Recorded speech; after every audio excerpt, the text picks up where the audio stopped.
Hey, it's Vass here from Aussie RC Playground and welcome to another unboxing. Today we're going to be looking at yet another monster truck, and this one came to me from Banggod and it's from a brand that I've not had before, not even heard of before. So this is the JLB Racing CHEETAH, which is a 1/10 scale 4-wheel drive brushless monster truggy. According to the box, it's a truggy. Me personally, I kind of look at this more as a monster truck. It's got big monster truck type tires. It does have a very low profile, but it doesn't have a rear spoiler or anything, just has a wheelie bar at the back. And to me, this is a bit more of a monster truck than it is a truggy. Now, Banggod did send this truck out for review, and they've also sent me a discount code. So if you guys want to know more about the truck, you want to know some of the pricing, please be sure to check out the video description. I'll have a link in there to the truck, as well as the discount code that you can use on checkout should you choose to get one of these yourself.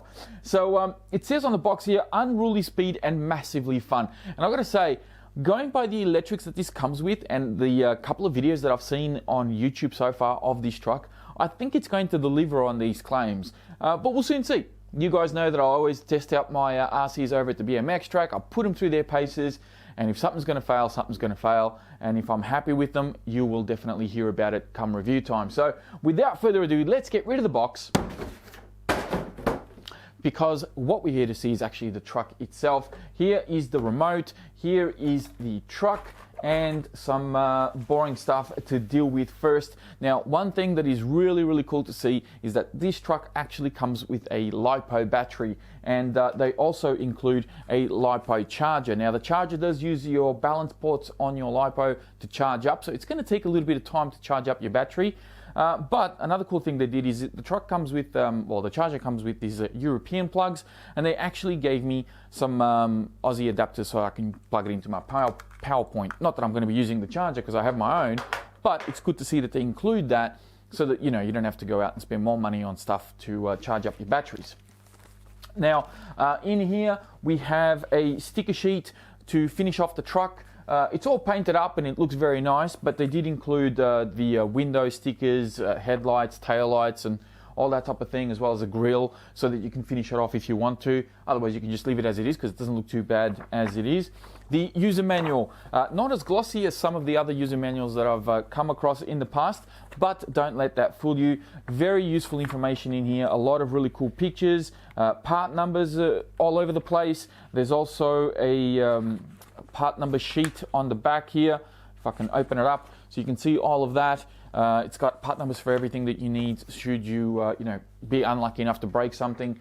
Make sure you always hang on to your manual, because that is your Bible for your RC, and if you need to do any maintenance on it or you need to order parts, you need to make sure you know where that guy is. Now, for the remote itself, this is a plain Jane remote. There's really no markings on it, no branding, just says 2.4 gigahertz at the top here, but does have a very good feel in the hand, runs on 4 AA's, which is really nice to see, and it has this really cool wheel on here as well, which you don't get to see a lot of with some of the other remotes. So it's actually a rubber wheel, and yeah, it's got a good throw to it. Trigger feels really good too.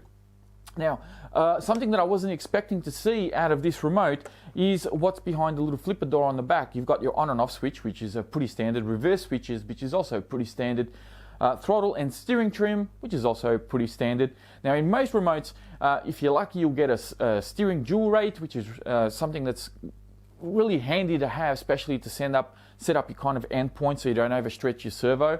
But this one actually comes with throttle dual rates as well, and I'll see if I can get the camera to kind of focus in on it. There we go. So you can see on this side you've got your throttle and steering trim, and on this side you've got steering dual rate as well as throttle dual rate. Now, you might be thinking, why do I need throttle dual rate? How is that going to come in handy? Well, if you're an experienced RCer and you want to kind of hand the car over to somebody that doesn't have a lot of experience, you don't want to give them something that's super powerful running on 3S or whatever, and they're going to just mash it into a curb because they don't know what they're doing. You turn down your throttle dual rate, and that slows the car down, making it a lot more forgiving and a lot more, easier for somebody to drive and have a bit more reaction to what the car is doing, rather than just speeding off at 60 miles an hour into a wall somewhere. Also, if you're new to the hobby and you're getting this for yourself, it's good to have that option as well, because you can turn it down, and as you get better with it, you can start turning it back up, and that way it allows you to get used to the truck without going full throttle all the time. So very cool to have that. Now for the truck itself, let's bring this guy up to the camera as I always do, and I'll give you a bit of a spin around as I get my camera to focus here. You've got two pre-mounted LEDs on the front bumper, so very cool to see that included. There is the body there, very nice looking body, can I say. I really like the low profile. It looks very MT4-ish. If you're familiar with the Thunder Tiger MT4, it's a monster truck that had a very low profile body. Wheelie bar on the back, which is a really nice wheelie bar too, by the way. It runs on ball bearings. Wheels and tires, very, very cool looking truck, can I say. I think they've done a really good job with this one. So, as I quickly take the body pins off, I will say that these body pins are actually really nice, kind of like a black chrome as well. Very cool. The body itself, pretty standard run-of-the-mill, ready-to-run body, nothing to really write home about. A little bit tougher up the top, as is fairly common, a bit thinner down the sides, but it looks okay. It does have the wheelie bar at the back to protect it, so when you do wheelies, you're probably not going to wreck the rear of it too much. And hopefully it has enough kind of thickness on the top of it here to withstand the old upside-down landing, which I'm sure we're all going to experience at some point. If you haven't yet, just wait for it, it'll happen. Now, here is the chassis, and you can have a look at the LiPo battery that it comes included there. It's actually a 4000 milliamp, get this, 3S pack, not 2S, it's a 3S pack. So I'm sure if you've seen some of my previous unboxings, I'm always the one sort of complaining about, hey, you know, it's a brushless car, why are you giving me a nickel metal hydrate battery pack?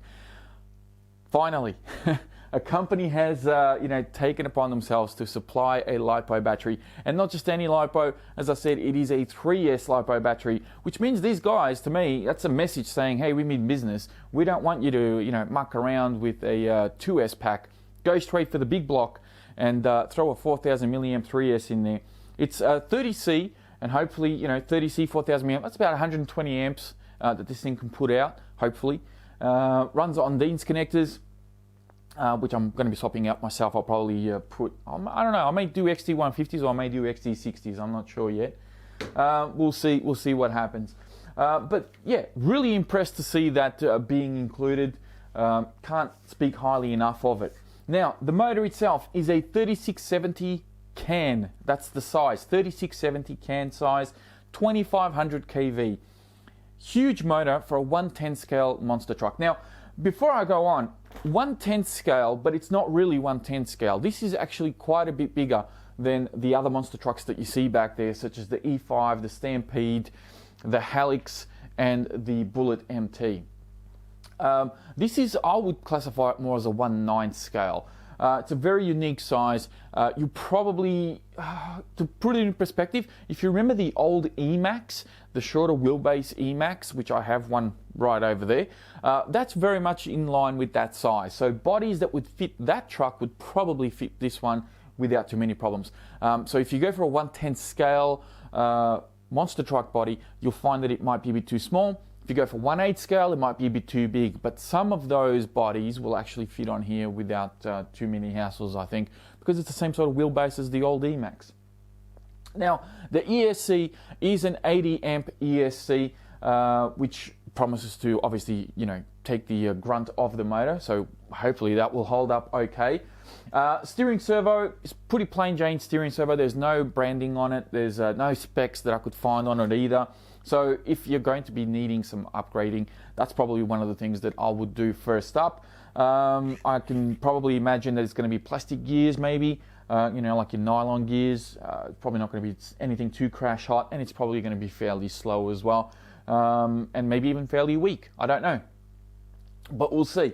It has aluminium chassis brace going all the way from the top there. You got 4mm aluminium shock towers front and rear. You've got adjustment points on your shock towers front and rear. You got 3 of those to adjust. There are no adjustment points on the A-arms. However, the A-arms are symmetrical front and rear, so you can flip them upside down and flip them over front to back. which is a really cool thing to see, because if you buy a pair of A-arms, for example, well, you've got them for all four corners, mostly, I think. So that's really cool. That's very smart. The shocks are aluminium threaded body shocks with aluminium caps on them as well. And I'll bring this up to the camera so you can have a good look at it. If I can get the camera to focus here. And it uses a dual spring system. So you got a small little spring up the top, a bit of a spacer there, and then another spring down the bottom. Also has shock shaft boots, which is nice to see. You got aluminium hinge pin braces front and rear of front and rear A-arms. As you can see, the chassis there, nice and thin, but you do have these plastic bits that kind of go on either side, widening everything out so that you can put your electrics and so forth in there. You also have adjustable body posts. Now, the way that these adjust, they actually adjust via the shock tower, if I can get the camera here. So you can adjust them through here. You don't adjust the actual posts themselves. Front bumper doesn't feel too bad. A little flimsy on the sides here, you can see there. But on the center, it looks like it's going to be able to take some hit. And there is a bit of flex to it as well. So hopefully that'll hold up. The rear bumper is just a tiny little lip thing that's going on here. It doesn't look very durable, but then again, you do have the wheelie bar. That's going to take the brunt of the force if you do land on the rear of the truck. And the wheel itself feels really cool. It's kind of like a nylon type of, it's not like a rubber, I don't know, it's a weird type of feeling, this wheel. It's unique, and I'll give it that. Runs on ball bearings, as I said. Now, this does not have a center diff. It has a slipper clutch, but it's actually buried underneath here, underneath this cover. And it may be a little bit tricky for some people to get to it. If you're one of those people that likes to adjust their slipper clutch constantly, this might get a little bit annoying for you, because you have to undo those two screws, and then there's two more here, and then this cover kind of slides out from underneath the aluminium brace, the upper brace there. So, you know, for bashing environments, usually for me with slipper clutches, I set them once and I leave them alone. But obviously, you know, for racing environments, it'll be a little bit different. You do want quick access because you're going to be going from one track to the next, or conditions might change and you may want to adjust your slipper clutch accordingly. That's probably not going to be the easiest thing to do on this one. It does use pillow ball suspension in all four corners. And it has CVDs as well in all four corners as well. So CVDs at the front, CVDs in the rear. Awesome to see that. What else? The tires, wheels and tires, before I forget, these are some of the stickiest tires, grippiest tires that I've come across. The tread pattern is, you know, you're very much your monster truck type of tire, as I said, but very nice soft pliable rubber and really sticky. All of these tires actually came pre-mounted on the truck, but they had plastic bags all the way around them to, I don't know, keep the moisture levels up. I'm not entirely sure, but they're really sticky, really good tires. I've never seen tires like this on a ready to run. And the wheels themselves actually use 17mm hexes. So you technically can put 3.8 inch tires from, say, your Proline, for example. You can bolt them straight on. However, don't get too carried away putting on, you know, big trenches or big Joe 2s or anything like that on here, because they'll look way too big and out of proportion, and you may in fact actually hinder performance rather than improve it. What I did find is that, say, your 3.8 inch Badlands are probably your best bet to go on here, or truggy tires. So this is a little bit smaller than your kind of big 1/8 scale monster truck tires that you'd see, you know, on those bigger trucks. So, and then you can't really put your, you know, 10th scale monster truck tires on here. So your 2.8 inch will actually look a little bit too small, unless you've got 17mm hex wheels. You're kind of restricted in what you can use here. So just bear that in mind with this particular vehicle, unless of course you can modify the hexes, which I didn't really see a way that you could do that. It has a huge steel drive shaft going all the way through, which I think is about 6mm. The drive shafts front and rear, I believe these are 4 or 4.5 mil. So really thick drive shafts. The drivetrain on this looks amazing. Like, can I just say, real beefed up. It doesn't look weak at all. You've got toe adjustment front and rear, and they've used some really beefy links on here, which is nice to see. Hex hardware all the way around. The only thing I can really criticize this truck on, going by what I can see, because obviously I haven't driven this thing yet, is just this center plate that you see here. They've got the aluminium plate, that runs all the way. If I can get the camera to focus here.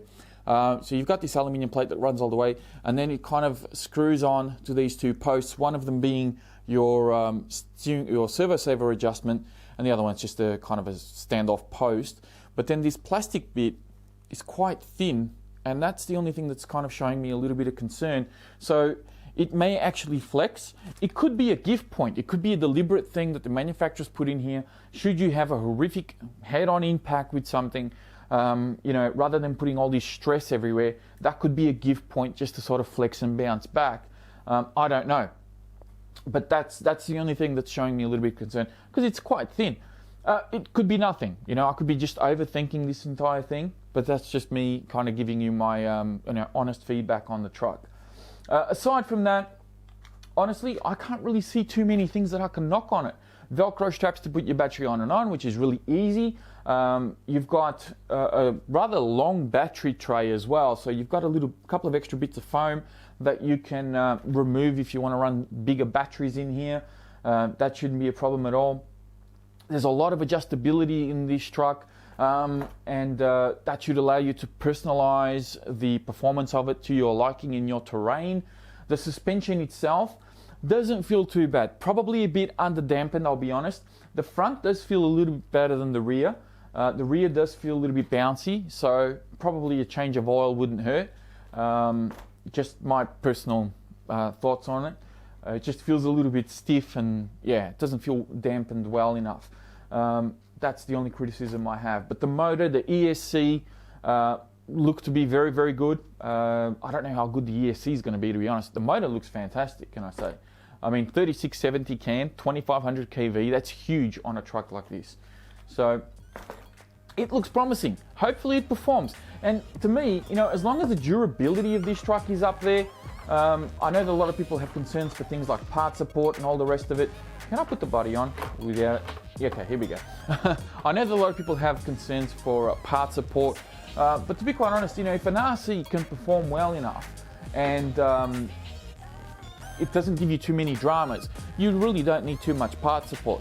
But it is nice, obviously, to have that there. And as long as Banggod can keep up to date with their parts inventory on this truck, I don't really see it as a big issue.